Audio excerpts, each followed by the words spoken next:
அப்படி இல்லைன்னா நானே என் தாலிய கட்டி பிரேம் கிட்ட ஒப்படைச்சிட்டு உண்மை என்னன்னு தெரிஞ்சுப்பேன்.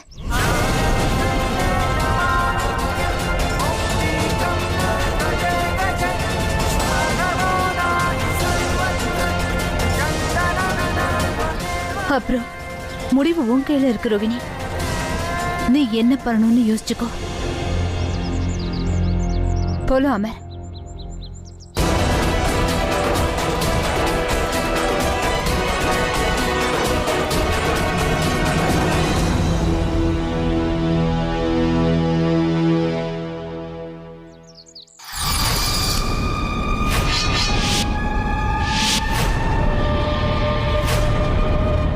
இப்போ உங்க சந்தேகம் தெளிவாயிடுச்சா? இவரை நான் இங்கிருந்து கூட்டிக்கிட்டு போறேன். கிளம்புங்க கிரிதர் சார். வீட்டுக்கு வந்து ஓய்வு எடுத்துக்கோங்க. ஏன்னா இப்போ நீங்க ஓய்வு எடுக்க வேண்டியது ரொம்ப அவசியம். ஏன் அவ்வளோ யோசிக்கிறீங்க கிரிதர் சார்? வாங்க, போக வேண்டிய நேரம் வந்துருச்சுல. ஒரு நிமிஷம் பிரேம், நான் என்ன சொல்ல வரேன்னா, முதல்ல பாசையும் சீமாவையும் கேட்டு பார்க்கலாமே, அப்புறம் இவங்களை அனுப்பலாம். இவங்களை நிறுத்துறதுல எந்த பிரயோஜனமும் இல்லை. கேலண்டர் ரிப்போர்ட்ஸை நீயே பார்த்தல. இவங்களை சந்தேகப்பட வேண்டிய அவசியம் இல்லை. இல்ல, இந்த ஆளை நான் கண்டிப்பா ஆக்சிடென்ட் நடந்த இடத்துல பார்த்துருக்கேன். இவன் தான் கேலண்டர் அவர் தான் சொன்னார்ல, அவர் தன்னோட குடும்பத்தை ஆக்சிடென்ட்ல இழந்துட்டாருன்னு. இவர் இப்போ அவங்கள தான் தேடி வந்திருக்காரு. அதுக்கான சாட்சியமும் இருக்கு. ஆனா இவர் எதுக்காக போலீஸ் கிட்ட இருந்து தப்பிச்சு போட்டாரு? கேலண்டர் ஒருவேளை பயத்துல தப்பிச்சு ஓடி இருக்கலாம்.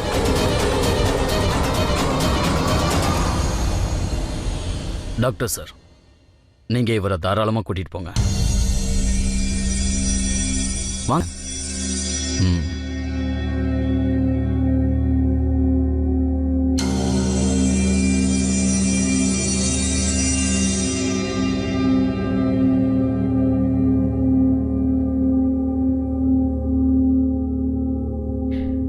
நில்லுங்க.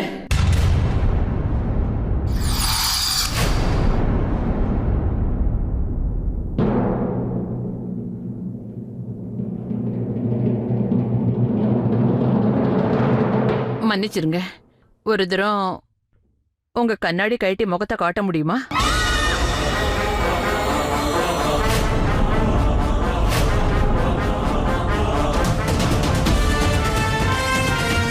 உங்களுக்கு கிரிதர் மேல இருந்த சந்தேகத்தை தெளிவுபடுத்திட்டேன்.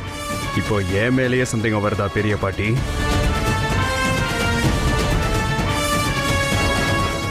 உங்களுக்கு எப்படி தெரிஞ்சது என் குடும்பத்துல இருக்கவங்க என்ன பெரிய பாட்டின்னு கூப்பிடுவாங்கன்னு?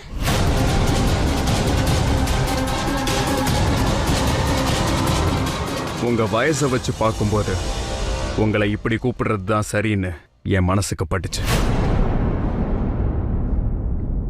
பெரிய பாட்டி, ஒருவேளை இது உங்களுக்கு தப்பா பட்டுச்சுன்னா என்னை தயவு செஞ்சு மன்னிச்சிருங்க. இல்ல அப்படி இல்ல.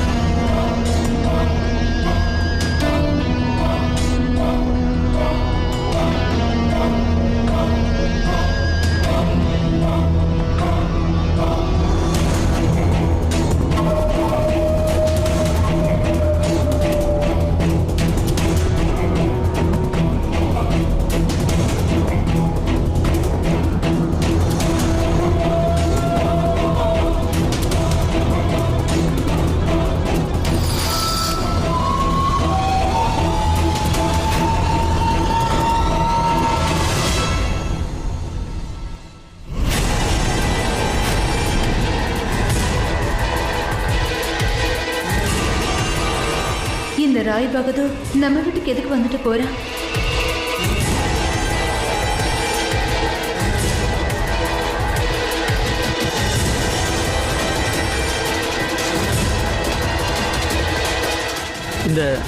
இந்த ராய் பகதூர் நம்ம வீட்டுக்கு எதுக்கு வந்துட்டு போறாரு?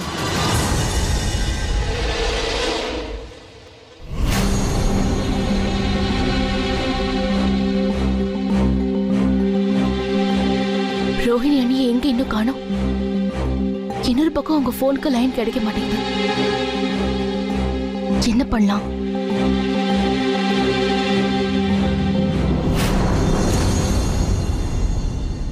அண்ணி அண்ணி நீங்க எங்க போயிட்டீங்க? நான் உங்களுக்காக ரொம்ப நேரமா வெயிட் பண்ணேன்.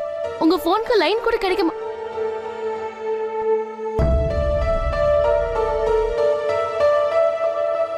அண்ணி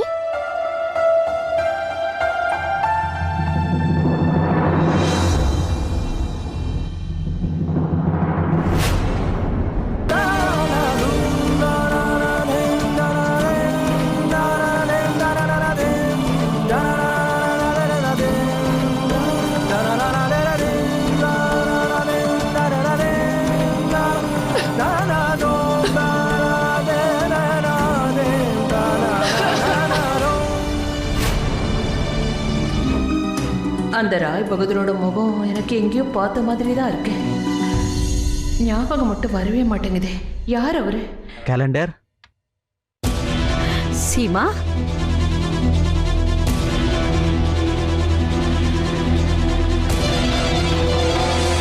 அந்த ஆளு நம்ம வீட்டுக்கு எதுக்கு வந்துட்டு போனாரு?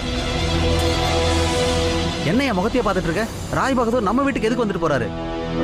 அது வந்து பாஸ், அந்த ராய் பகதூர் கிரிதரை கூட்டிட்டு போக வந்தாரு. உங்களுக்கு ஞாபகம் இருக்கா? அன்னைக்கு ஒரு ஆளை நம்ம காட்டுக்குள்ள பிடிச்சோல்ல, அவன் இங்க காயலாங்கடைக்கார மாதிரி வேஷம் போட்டு வந்திருக்கான். நம்மள கண்காணிக்க தான் வந்திருக்கான். எனக்கு அவனை பார்த்ததுமே சந்தேகம் வந்துருச்சு.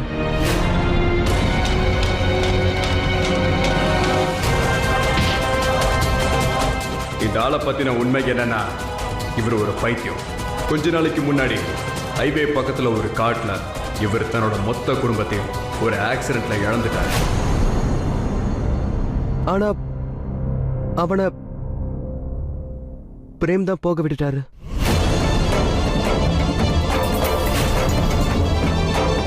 ஏன் பிரேம், நீங்க எதுக்காக கேலண்டரோட பேச்சு கேட்கல? அட, அந்த ஆளை தடுத்து நிறுத்த வேண்டியது ரொம்ப அவசியமான ஒண்ணு. நாங்க இப்போ அந்த ஆள் வீட்டுல இருந்து தான் வந்துட்டு இருக்கோம். உண்மை தெரிஞ்சுக்கிறதுக்காக தான் அங்க போனோம். சீமா உனக்கு சீமா உனக்கு என்ன ஆச்சு? சொல்லாம கொள்ளாம எங்க வேணா போவியா? சொன்னா கேளு சீமா, உன்னோட பிடிவாதத்தை விட்டு. ஒருவேளை உனக்கு ஏதாவது ஆச்சுன்னா அஞ்சலிக்கும் சஞ்சனாவுக்கும் என்ன ஆகும்? அதை கொஞ்சமாவது யோசிச்சு பாத்தியா? சீமா, நீ எந்த ஆளை பத்தி பேசிக்கிட்டு இருக்கியோ அவருக்கும் நம்ம குடும்பத்துக்கும் எந்த ஒரு சம்பந்தமும் இல்லை. அவர் எங்க நிறுத்துறதுல என்ன பிரச்சனை இருக்கு சொல்லு. சம்பந்தம் இருக்கு பிரேம். நாங்க அந்த வீட்டுக்கு போயிருந்தப்போ அங்க ரோகிணியும் வந்திருந்தா.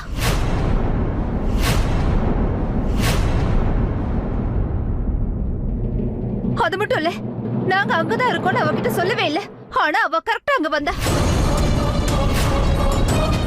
அப்புறம் எங்களை அவ அங்க பார்த்ததும் ரொம்பவே பயந்து போயிட்டா பிரேம். நான் சொல்றதுல நம்பிக்கை இல்லல்ல, நீங்க வேணா அமர் கிட்ட கேட்டு பாருங்க. ஒரு நிமிஷம் இருங்க. அம்மாடி, நீங்க 2 பேரும் எங்க போனீங்க? ரோகிணி எங்க பாத்தீங்க? பெரியத்த, அது வந்து எந்த கார் நம்ம காலனிக்கு வந்ததோ. அக்கா, அந்த ரூம்க்குள்ள போகாதீங்க. சீக்கிரம் வெளியே வாங்க, சீக்கிரம். ரோகிணி, ஆம்புலன்ஸ் ஆக்சிடென்ட் ஆனது பத்தியும் சித்தார்த்தோடைய பாடியை பத்தியும் உண்மையை சொல்லிடுங்க. நான் யாருக்கும் எதுவும் சொல்ல விரும்பல. பிரேம், அதனாலதான் நான் சொன்னேன், அதனால நீங்க போக விடாம தடுத்திருக்கலான்னு. எனக்கு ஒரு சந்தேகம் இருக்கு. நீங்க எங்க இருக்கீங்கிற விஷயத்த ரோகிணி கிட்ட சொல்லாதப்போ அவ அந்த இடத்துக்கு எப்படி வந்தா? இதே கேள்விதான் என் மனசுக்குள்ளேயே ஓடிட்டு இருக்கு. இப்ப எல்லாருக்கும் நல்லா புரியுது இல்ல? நான் எந்த இடத்த பத்தி பேசிட்டு இருந்தேன்னு அவளுக்கு நல்லாவே தெரிஞ்சிருக்கு. நான் என்ன நினைக்கிறேன்னா, ரோகிணி ஏற்கனவே அந்த இடத்துக்கு வந்திருக்கான்னு. இல்ல, இந்த விஷயத்துல நீ ஏதோ தப்பா புரிஞ்சிட்டு இருக்கேன்னு தான் எனக்கு தோணுது. ஒருவேளை ரோகிணிக்கு அந்த பங்களாவை பத்தியும் ராஜ்வீரை பத்தியும் ஏதாவது தெரிஞ்சிருந்ததுன்னா அந்த விஷயத்த நம்ம கிட்ட சொல்லாம மறைச்சிருக்க மாட்டான். அவ அந்த விஷயத்தை நம்ம கிட்ட மறைக்கிறதுக்கு என்ன காரணம்? நமக்கு எந்த பிரச்சனையும் வரக்கூடாதுன்னு நினைச்சிருப்பா. அதனாலதான் அவ எந்த உண்மையும் சொல்ல மாட்டேங்கிறா. இல்ல, ரோகிணி நம்ம கிட்ட எந்த விஷயத்தையும் மறைக்க மாட்டான்னு உனக்கே தெரியும், முக்கியமா உன்கிட்ட. அப்படி இருக்கும்போது இவ்வளவு பெரிய விஷயத்தை ஏன் மறைக்க போறான்? அதுக்கு என்ன அவசியம் இருக்கு? ஏன் நீ ஏன் அவங்க கிட்ட கேட்க கூடாது பிரேம்? ஒருவேளை உன்கிட்ட அவங்க உண்மையை சொல்லலாம். சரி, இப்பவே அவகிட்ட நான் கேட்கிறேன்.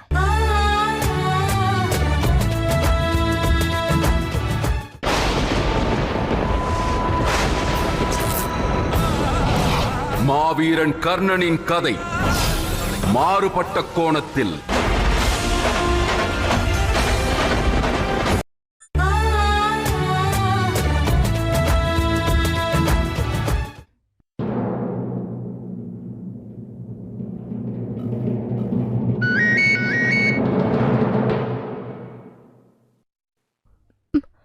சொல்லுங்க மாமா. ரோஹிணி, அமரும் சீமாவும் நீ ராஜ்வீரோட பங்களாவுக்கு போனேன்னு சொல்றாங்க. நீ அங்க போயிருந்தியா?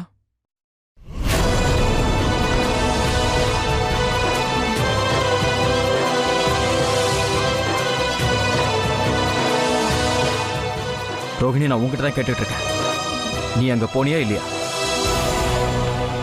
அம்மா துர்காதேவி, இப்ப நான் என்ன பண்ணுவேன்? என்னால உண்மையை சொல்ல முடியாது. ஒருவேளை சொன்னேன்னா அக்காக்கும் மாமாக்கும் பிரச்சனை வரும். ரோஹிணி, என் கேள்விக்கு பதில் சொல்லு. நீ அங்க போயிருந்தியா? என்ன மன்னிச்சிருங்க சீமாக்கா, இப்போ நான் இதை சொல்லிதான் ஆகணும். இல்ல மாமா, நான் வீட்டை விட்டு வெளியே போகவே இல்லை.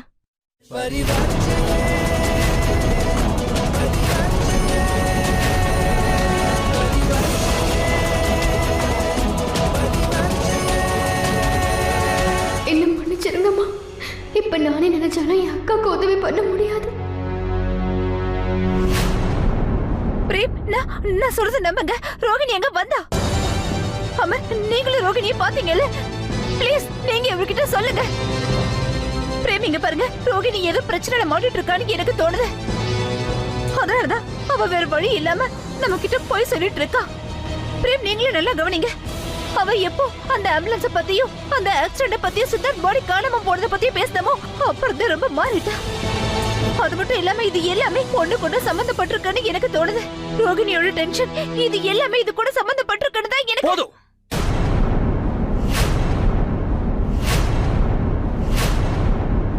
நான் உனக்கு சாயங்காலம் வரைக்கும் டைம் கொடுத்துருக்கேன்ல, நீ என்ன முடிவு பண்ணிருக்கேன்னு சொல்ல.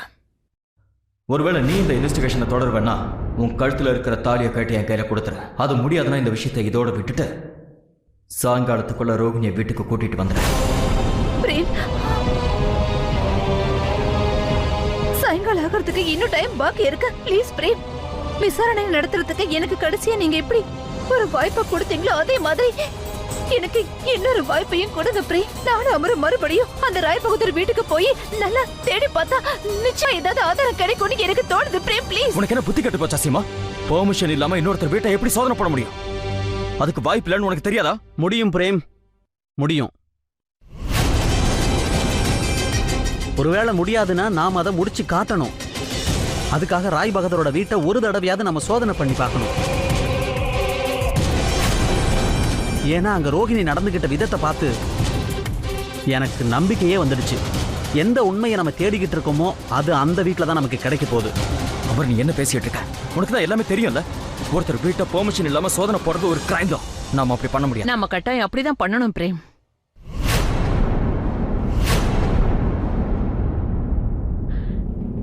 ராஜேந்திரா, சொல்லுங்கம்மா. ஒரு தடவை ஏசிபி சாருக்கு போன் பண்ணுப்பா. பாட்டி, நீங்க என்ன பேசுறீங்க? இதெல்லாம் முதல்லயே பண்ணி இருந்திருக்கணும். நான் சொல்றத கேளு. நம்ம எல்லாருக்கும் சீமாவை பத்தி தெரியும். அவ காரணம் இல்லாம தான் எதிரி மேல கூட பொய்யான பழி சுமத்தவே மாட்டா. இந்த விஷயம் ரோகிணி சம்பந்தப்பட்டது.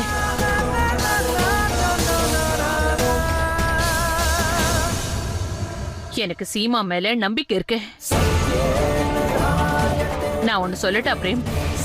இத நான் தெரிஞ்சுக்கணும்னு ஆசைப்படுறேன். இது எல்லாத்துக்கும் பின்னாடி என்னதான் உண்மை இருக்குன்னு. ஆனா பாட்டி,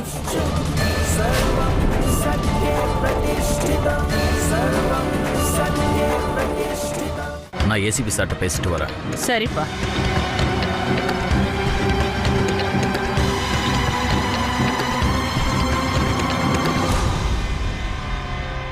பிரேம், உனக்கு என்ன ஆச்சு? நீ எங்களுக்கு துணையா இல்லைனாலும் பரவாயில்ல, எங்களுக்கு எதிராக நிக்காத. விஷயத்தை புரிஞ்சுக்கிறதுக்கு முயற்சி பண்ணு. நாங்க எது பண்ணாலும் அது இந்த குடும்பத்துக்கும் ரோகிணியோட நல்லதுக்கும் தான். பிரேம், எங்களை தடுக்காத ப்ளீஸ். அது மட்டும் இல்ல, நீ எங்களுக்கு துணையா இருக்கணும்ன்ற, எங்களுக்கு சப்போர்ட் பண்ணு.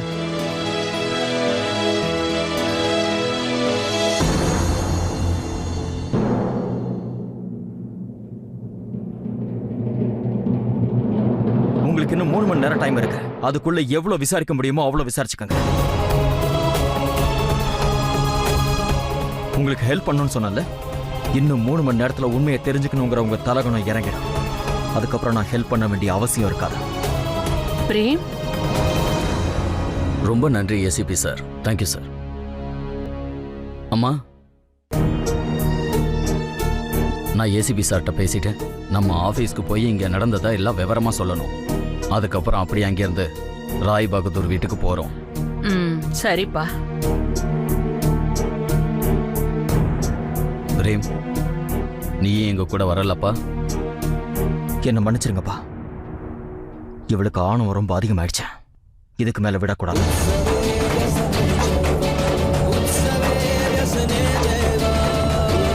பிரேம்,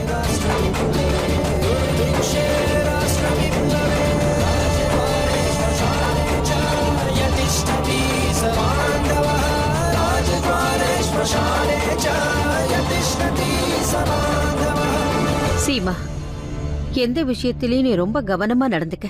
அப்புறம் உன்னையும் பாத்துக்க. ஏன்னா நம்ம ஏற்கனவே சித்தார்த்த எழுந்திருக்கோம். சீமா, இத பாரு. உங்க ரெண்டு பேரையும் நாங்க இழக்க விரும்பல. நீங்க கவலைப்படாம இருங்க அத்தை. நிச்சயமா எங்க ரெண்டு பேருக்கும் எந்த ஒரு பிரச்சனையும் ஏற்படாது. எனக்கு ஒரு உண்மையை சொல்லு சீமா. இதுல உனக்கு நம்பிக்கை இருக்கா?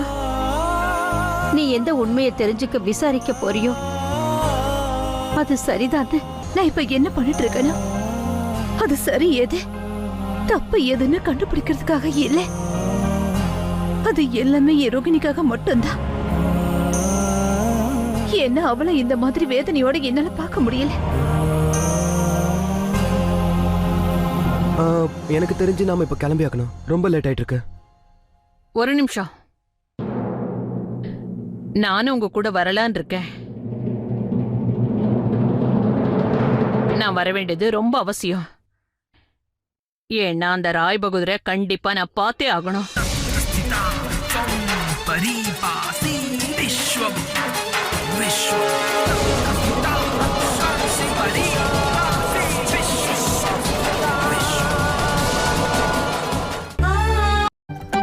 புதிய பிரிட்டானியா மில்க் ரஸ்க் பசியை போக்கும், குஷியாக்கும்.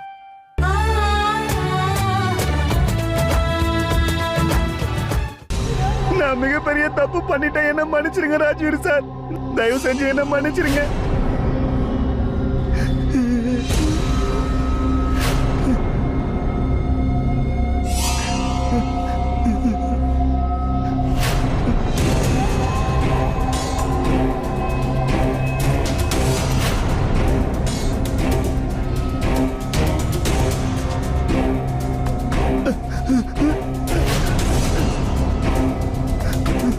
நான் உன்னை என்ன பண்ண சொன்னா நீ என்ன பண்ணிருக்க?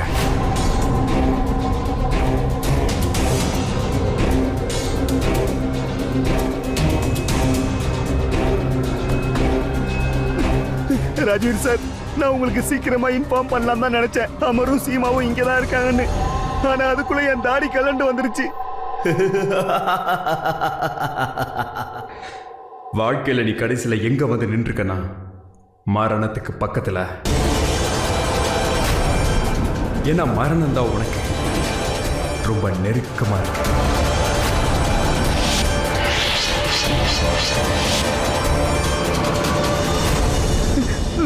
வேணா ராய் பகதூர் சார், வேணா. சத்தம் போடக்கூடாது, அமைதியா இருக்கணும். அப்புறம் பயப்படாத கிரிதர், நீ என்னோட பழைய விசுவாசி. உனக்கு எந்த கஷ்டமும் இருக்காது. ஏன்னா நான் உனக்கு வலி இல்லாத மரணத்தை கொடுக்க போறேன். பயப்படாம இரு.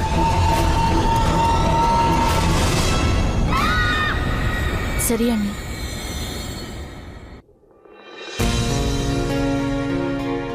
அம்மா தாயே, எங்க குடும்பத்தில் இருக்கிற பிரச்சனை வேதனை எல்லாத்தையும் சீக்கிரமா போக்கிடுங்க. அப்பதான் எங்களால மறுபடியும் ஒன்னா சந்தோஷமா சேர்ந்திருக்க முடியும்.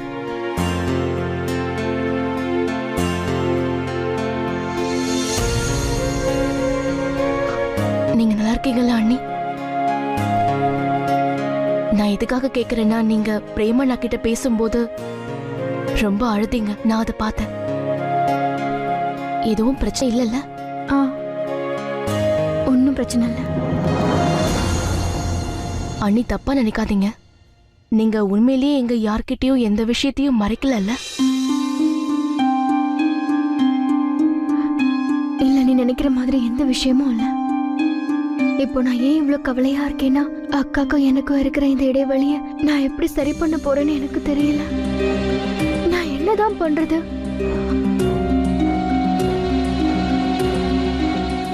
ஒரு வேலை பண்றேன். எங்களுக்குள்ள இருக்கிற இடைவெளி அதிகமாகிறதுக்குள்ள நான் போய் அவங்க கிட்ட பேசிடுறேன். அண்ணி, நீங்க இப்ப அங்க போறதுனால எந்த பிரயோஜனமும் இல்ல. ஏன்? ஏன்னா நான் இப்பதான் உமா அண்ணி கிட்ட போன்ல பேசினேன். அது என்னன்னா, வீட்ல இருக்கிற எல்லாரும் ஏசிபி சாரோட உதவியோட, அது ஏதோ என்ன பேர் சொன்னாங்க, ராஜ் மேன்ஷன், அவங்க அந்த பேர்ல உள்ள ஏதோ ஒரு இடத்துக்கு போயிருக்காங்க.